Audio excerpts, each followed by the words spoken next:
নামাজ না পড়ায় সবচেয়ে বেশি জাহান্নামে নেয় না, রোজা না রাখায় সবচেয়ে বেশি জাহান্নামে নেয় না, ওয়াজ মাহফিলে না আসায় সবচেয়ে বেশি জাহান্নামে নেয় না, দান সাদেকা না করায় সবচেয়ে বেশি জাহান্নামে নেয় না, কোরআন তেলাওয়াত না করায় সবচেয়ে বেশি জাহান্নামে নেয় না।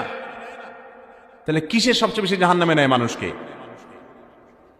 সুইলা রাসূলুল্লাহ সাল্লাল্লাহু আলাইহি সাল্লাম আন আকসারি মা ইউদখিলুন নাস আন-নার, মানুষকে সবচেয়ে বেশি জাহান্নামে নেয় কোন জিনিসে জিজ্ঞাসা করা হয়েছে।